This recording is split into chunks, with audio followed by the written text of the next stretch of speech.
Hello dear friends, welcome to Padhai Se Dosto YouTube channel.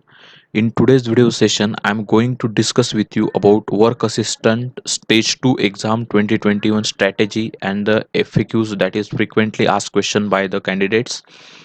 दोस्तों इस video में हम जानने वाले हैं भाभा एटॉमिक रिसर्च सेंटर के द्वारा जो 21 फरवरी 2021 को वर्क असिस्टेंट का स्टेज 1 का एग्ज़ाम हुआ उसका कल ही रिजल्ट आया है और उसका जो स्टेज 2 होने वाला है तो उस एग्ज़ाम की प्रिपरेशन स्ट्रेटेजी कैसे होनी चाहिए, किस तरीके से क्वेश्चन उसमें पूछे जाएंगे, एग्ज़ाम का पैटर्न कैसे होगा, कितने सवाल होंगे, कितने मार्क्स होंगे, उसका टाइम ड्यूरेशन क्या होगा, तो ये सारी चीज़ें मैं आपको बताने वाला हूँ। तो दोस्तों सबसे पहले हम एग्ज़ाम का पैटर्न डिस्कस करते हैं किस तरीके से होगा। तो यहाँ पे आप देख सकते हो दोस्तों एग्ज़ाम में 4 अलग-अलग सेक्शन होंगे। पहला सेक्शन होगा मैथमेटिक्स का, उसके बाद होगा साइंस का, उसके बाद होगा जनरल अवेयरनेस और उसके बाद बेसिक इंग्लिश। तो इस तरीके से 4 सेक्शन होंगे। मैथमेटिक्स और साइंस के 15-15 क्वेश्चन आएँगे, जनरल अवेयरनेस और बेसिक इंग्लिश के रिलेटेड 10-10 क्वेश्चन आएँगे, ओके।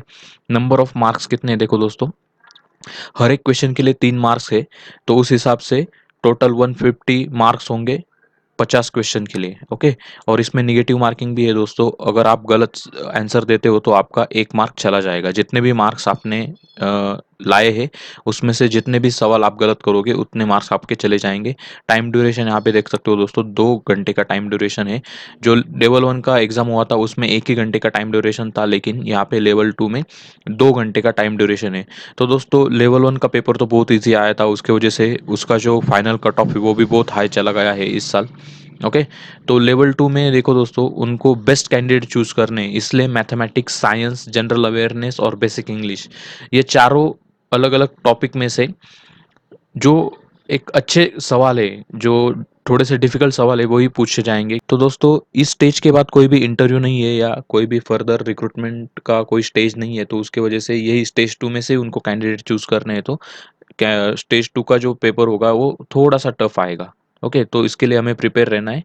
तो इस उसकी भी स्ट्रैटेजी हम देखने वाले हैं आज। तो दोस्तों उसके पहले आपको एक छोटी-सी रिक्वेस्ट है, अगर आपके पास कोई previous year BARC work assistant के कोई सैंपल पेपर्स है या अ, आप में से किसी ने एग्ज़ाम दिया है, तो अगर आपके पास पेपर है, तो उसका पीडीएफ बना के आप इस मेल आईडी पे भेज सकते हो ताकि हम उसका प्रॉपर एनालिसिस कर पाएँ। मैं भी अलग-अलग क्वेश्चन पेपर ढूँढ रहा हूँ प्रीवियस ईयर के, तो मैं भी वो प्रयास करूँगा कि जल्द से जल्द वो क्वेश्चन पेपर ढूँढे जाए और उसके रिलेटेड जो भी एनालिसिस सेशन है, मैं ला सकूँ। अगर आपके पास है तो आप डेफ़िनेटली इस मेल आईडी पे मुझे भेज सकते हैं। अगर आपकी कोई क्वेरीज़ है तो भी आप भेज सकते हैं, आपका कोई सजेशन है तो भी आप भेज सकते हो, ओके। बहुत सारे सवाल है कैंडिडेट के, जैसे स्टेज 1 का एग्ज़ाम तो हो गया है, लेकिन स्टेज 2 का जो एग्ज़ाम होगा उसके रिलेटेड बीआरसी की तरफ से मेल कब आएगा?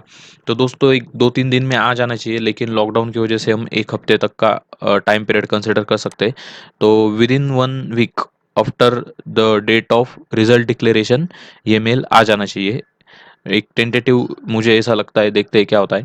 उसके बाद स्टेज 2 का एग्ज़ाम सेंटर कहाँ होगा? तो एग्ज़ाम सेंटर मुंबई होने वाला है दोस्तों। स्टेज 1 का सेंटर भी मुंबई था और स्टेज 2 में हार्डली कितने 5 गुना ज़्यादा लोग वो बुलाने वाले थे। मतलब 83 पोस्ट थी टोटल वर्क असिस्टेंट की, राइट? तो 83 मल्टीप्लाई बाय 5 अराउंड 350 कैंडिडेट वो बुलाएँगे। तो 350 कैंडिडेट के लिए एक ही एग्ज़ाम सेंटर होगा, ओके? तो एग्ज़ाम सेंटर मुंबई रहेगा। एग्ज़ाम स्टेज 2 का एग्ज़ाम डेट कब होगा या किस मंथ में वो एग्ज़ाम होगा? हमारे पास हार्डली 40 टू 50 डेज़ है दोस्तों, देखो। अभी ये मई महीने के 8-9 दिन बचे, जून महीने के 30 दिन हमारे हाथ में, 30 दिन, राइट? उसके बाद जुलाई में या अगस्त में एग्ज़ाम होगा। जैसे ही ये लॉकडाउन खत्म होगा या इसमें कोई इम्प्रूवमेंट होगी, कुछ कंडीशन है इंडिया की वो अच्छी होती है जल्दी, तो जल्दी एग्ज़ाम होगा। अगर ये कंडीशन और डिटोरेट होती है, लॉकडाउन बढ़ जाता है, तो अगस्त में भी हो सकता है, लेकिन हम on an average 40 to 50 days हमारे हाथ में, उस हिसाब से प्लान करेंगे, okay. So we have 40 to 50 days and tentative schedule of test 2 exam will be in July और अगस्त मंथ, ओके। तो दोस्तों आप यहाँ पे देख सकते हो जो भी अलग-अलग 4 सब्जेक्ट है इस एग्ज़ाम में पूछे जाने वाले, उसके कुछ टेंटेटिव टॉपिक मैंने यहाँ रखे। तो लगभग यही सवाल बहुत बार पूछे गए हैं। ओके। तो basic number series and numbers related जो भी सवाल होते हैं, ओके, नंबर सीरीज पूछते हैं, उसमें बहुत सारे प्रकार होते हैं नंबर सीरीज के। तो उसके रिलेटेड सवाल पूछे जाते हैं, या divisibility test. Okay, divisibility test में बहुत सारे सवाल बनते, एलसीएम और एचसीएफ, ओके, लसावी मसावी जिसे हम बोलते हैं।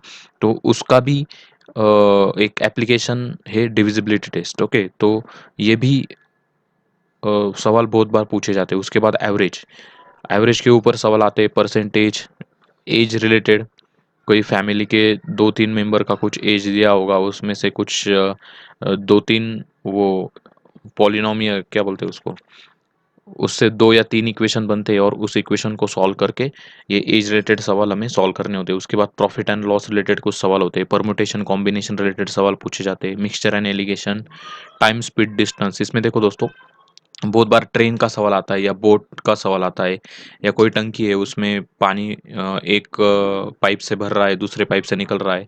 तो इस तरीके से कुछ कॉम्बिनेशन करके सवाल टाइम स्पीड डिस्टेंस के ऊपर आते हैं। उसके बाद क्लॉक के रिलेटेड कुछ सवाल आते हैं, राइट। तो इस तरीके से ये जो मैथमेटिक्स है, बेसिक मैथमेटिक्स के रिलेटेड सवाल आते हैं। कुछ सवाल इसके ऊपर भी आते हैं जो भी बेसिक फॉर्मूलेज होते हैं, area of circle, area of triangle. उसके बाद जो भी अलग अलग 3D शेप होते हैं, जैसे कि स्पीयर है, क्यूबॉइड है, ओके। तो इसके रिलेटेड वॉल्यूम, सरफेस एरिया, तो उसके जो बेसिक फॉर्मूले होते हैं उसके रिलेटेड सवाल पूछे जाते हैं, ओके। तो वो भी फॉर्मूले आपको अच्छे से करने हैं। उसके बाद बेसिक ट्रिग्नोमेट्री भी आपको करके रखनी है। उसके बाद साइंस में देखो दोस्तों, फिजिक्स, केमिस्ट्री और बायोलॉजी के जो अप्लाइड क्वेश्चन होते हैं वो आते हैं। जैसे कि कोई पर्टिकुलर केमिकल है, तो उसका एप्लीकेशन कहाँ पे होता है, जो डे टू डे लाइफ में अलग अलग जगह पे अलग अलग केमिकल्स का इस्तेमाल होता है, या जो भी फिजिक्स के लॉज होते हैं, लॉज ऑफ मोशन है, या कोई रेडियो एक्टिव एक्टिविटी के रिलेटेड कोई रूल्स है, या कोई आइसोटोप्स अलग अलग यूज़ होते हैं, तो वो कहाँ पे यूज़ होते हैं, इस तरीके से सवाल पूछे जाते हैं। बायोलॉजी में भी देखो दोस्तों, अलग अलग अप्लाइड क्वेश्चन पूछे जाएंगे आपको। फैक्ट्स और जो एकदम बेसिक जो होते हैं ना, प्योर साइंस हम जैसे बोलते हैं, वैसे क्वेश्चन नहीं आएंगे इसमें, अप्लाइड प्रॉब्लम बेस्ड क्वेश्चन पूछे जाते हैं। तो उस तरीके से आपको साइंस का जो सिलेबस है उसको कवर करना है। उसके बाद जो भी कुछ एनवायरमेंटल साइंस रिलेटेड सवाल होते हैं वो भी पूछे जाते हैं कभी कभी। Disaster and pollution related issues, कौन से पोल्यूटेंट की वजह से कौन सा डिसीज होता है, और कहीं पे डिजास्टर हुआ है तो उसके कुछ उसके रिलेटेड कुछ चीज़ें पूछी जाती है। डिजास्टर के अलग अलग टाइप्स होते हैं, उसके रिलेटेड कुछ सवाल पूछे जाते हैं, ओके। तो इस तरीके से ये अप्लाइड साइंस रिलेटेड ये सवाल होते हैं, ओके। उसके बाद है जनरल अवेयरनेस, उसमें दो अलग अलग सब सेक्शन आते हैं, एक है करंट अफेयर्स का और दूसरा है स्टैटिक जीके का। तो करंट अफेयर में देखो दोस्तों, जो भी जो हमारे नेशनल लेवल और इंटरनेशनल लेवल पे अलग अलग इवेंट्स होते हैं, कोई इंपॉर्टेंट इवेंट है, कोई इंटरनेशनल ऑर्गेनाइजेशन होती है, जैसे कि सार्क है, उसके बाद ये बिम्स्टेक है, यूनाइटेड नेशन है। तो ऐसे अलग अलग जो ऑर्गेनाइजेशन, रीजनल या वर्ल्ड ऑर्गेनाइजेशन, तो उसके बारे में कुछ सवाल पूछे जाते हैं। उसके हेडक्वार्टर कहाँ पे है, उस कब फाउंड किया गया था, उसमें से कौन से कंट्री ने अभी रिसेंटली पुल आउट किया, या कोई कोई नया कंट्री उसमें ऐड हुआ तो उसके बारे में पूछे जा सकते हैं। या कोई बड़ा इशू है जिसके वजह से कोई देश या कोई प्लेस न्यूज़ में है, तो उसके बारे में पूछा जाता है, okay. Current affair it's endless topic, okay. तो मैक्सिमम हम जो भी इंपॉर्टेंट क्वेश्चन है उसको कवर करने का प्रयास करेंगे। लेकिन करंट अफेयर का ऐसा है कि अगर आप रोज़ न्यूज़पेपर पढ़ते हो, न्यूज़ देखते हो, या कोई अच्छा करंट अफेयर का सीरीज फॉलो करते हो यूट्यूब पे, तो आपको ये सवाल आप टैकल कर सकते हो। स्टैटिक जीके का हम अच्छा कवर करेंगे हमारे चैनल पे, क्योंकि स्टैटिक जीके का कैसा है दोस्तों कि अगर एक बार आप वो स्टैटिक जीके पढ़ते हो तो वो मोर और लेस स्टैटिक रहता है, ज़्यादा डायनेमिक उसमें कुछ रहता नहीं है। तो उसमें क्या होता है कि फर्स्ट पर्सन कौन है, या कोई फर्स्ट वुमेन है जिसने कुछ इम्पोर्टेंट पोस्ट पे वो मतलब अपॉइंट हुई है, या कोई ब्रांड एम्बेसडर है, या कोई इम्पोर्टेंट अपॉइंटमेंट होते हैं, किसी इम्पोर्टेंट पर्सनैलिटी का निधन हो जाता है, या कोई रिवर्स डैम्स होते हैं, उसके रिलेटेड कुछ सवाल होते हैं, कोई ऊंची पर्वत चोटी होती है, या कोई ज्योग्राफी या हिस्ट्री बेस्ड कुछ स्टैटिक जीके के सवाल होते हैं वो पूछे जाते हैं। तो इस तरीके से ये जनरल अवेयरनेस के 10 क्वेश्चन होंगे, उसमें से 4-5 क्वेश्चन स्टैटिक जीके के ऊपर पूछे जाएंगे, और 4-5 क्वेश्चन करंट अफेयर रिलेटेड पूछे जाएंगे, ओके। और कभी कभी ऐसा भी होता है कि करंट बेस्ड स्टैटिक जीके पूछा जाता है, मतलब कोई करंट करंट इशू न्यूज़ में है, तो उस इशू से रिलेटेड कोई स्टैटिक जीके का टॉपिक उठा के उसमें से सवाल पूछे जाते हैं। तो उस तरीके से आपको ये प्रिपेयर करना है। उसके बाद है बेसिक इंग्लिश का सेक्शन दोस्तों। तो इसमें देखो बहुत बार फिलर वर्ड्स के ऊपर ज़्यादा क्वेश्चन पूछे जाते हैं। कोई भी एक कॉम्प्रहेंशन होगा, एक 4-5 लाइन का पैसेज होगा, उसमें कुछ फिलिंग द ब्लैंक्स दिए होंगे और उसके ऊपर 5 सवाल होंगे, और उस फिलिंग द ब्लैंक्स में आपको अलग अलग वर्ब्स डालने, एडवर्ब डालने, उसके अलग अलग फॉर्म्स प्रॉपरली फिल करने होते। तो इस तरीके के कुछ फिलर वर्ड्स पूछे जाते। एंटोनिम सिनोनिम के ऊपर बहुत बार सवाल पूछे जाते हैं। उसके बाद ग्रामर बेस्ड कुछ क्वेश्चन होते हैं, राइट। कोई सेंटेंस दिया होता है, उसके पार्ट रहते हैं ABCD, तो उसमें कोई ग्रामेटिकल मिस्टेक है तो वो आपको आइडेंटिफाई करनी होती है। या कोई सिंपल कोई सेंटेंस देते हैं, उसको कोई इंस्ट्रक्शन देते हैं, make it affirmative, make it negative, make it exclamatory, या change the voice, direct to indirect speech, question tag. तो इस तरीके से ग्रामर बेस्ड क्वेश्चन होते हैं। उसमें 4 ऑप्शन दिए होंगे, आपको सही ऑप्शन चूज करना होगा। उसके बाद आर्टिकल बेस्ड भी क्वेश्चन आते हैं। आपको पता है 3 आर्टिकल होते हैं, ए एंड दी। तो अलग अलग वर्ड्स के सामने ये आर्टिकल यूज होते हैं, उसके बहुत सारे बेसिक रूल्स है। तो उसके बेस ये आर्टिकल के सवाल भी पूछे जाते हैं। प्रीपोजिशंस होते हैं, on, of, from, above, beneath. ये जो प्रीपोजिशन है कहाँ पे यूज होते हैं, तो उसके रिलेटेड भी बहुत बार सवाल पूछे जाते हैं। उसके बाद इडियम्स एंड फ्रेजेस, ओके। तो इडियम्स एंड फ्रेजेस के ऊपर भी सवाल पूछे जाते हैं। अपोजिट जेंडर, मेल फीमेल, अलग अलग एनिमल किंगडम, प्लांट किंगडम, या ह्यूमन रिलेटेड जो भी अपोजिट जेंडर रिलेटेड जो भी वर्ड्स होते हैं, तो उसके रिलेटेड भी सवाल पूछे जाते हैं। उसके बाद कोरिलेशन। तो कोरिलेशन मतलब क्या होता है कि कोई एक टर्म दिया होता है, उसके रिलेटेड कोई एक टर्म होता है, बीच में एक 4 डॉट होते हैं, और एक टर्म दिया होता है और एक ब्लैंक स्पेस होता है। तो ब्लैंक स्पेस ये 4 टर्म में से किसी भी टर्म में होता है जो कि एक दूसरे के साथ कुछ कोरिलेशन रखती है। तो ऐसे कोरिलेशन बेस्ड क्वेश्चन भी कभी कभी पूछे जाते हैं। और उसके बाद वोकैबुलरी बेस्ड कुछ क्वेश्चन पूछे जाते हैं, ओके। तो इसका पैटर्न वेरी हो सकता है, लेकिन मोर और लेस ये जो सिलेबस है ये यही रहता है, ओके।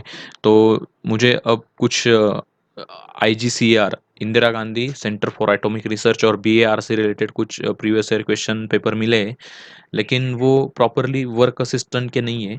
तो उसके पैरेलल या उसके इक्विवेलेंट जो भी एग्जाम होते हैं, तो उसके रिलेटेड ये क्वेश्चन पेपर है। लेकिन क्वेश्चन पूछने का जो स्टाइल होता है, या जो भी सवाल पूछे जाते हैं, वो उसी डिफिकल्टी लेवल के होते हैं, या उसके ही बेस्ट उसी के रिलेटेड होते हैं, ओके। तो ज़रूर हम वो भी क्वेश्चन पेपर सॉल्व करेंगे। और जो भी कुछ प्रैक्टिस क्वेश्चन अगर मुझे कहीं अच्छे मिलते हैं, applied problem based question from science या मैथमेटिक्स के रिलेटेड कोई अच्छे सवाल मिलते हैं, इंग्लिश के रिलेटेड अच्छे कुछ प्रैक्टिस क्वेश्चन हम ज़रूर डिस्कस करेंगे, ताकि जो वर्क असिस्टेंट का स्टेज 2 का एग्ज़ाम है वो अच्छे से क्वालिफाई हो सके, ओके।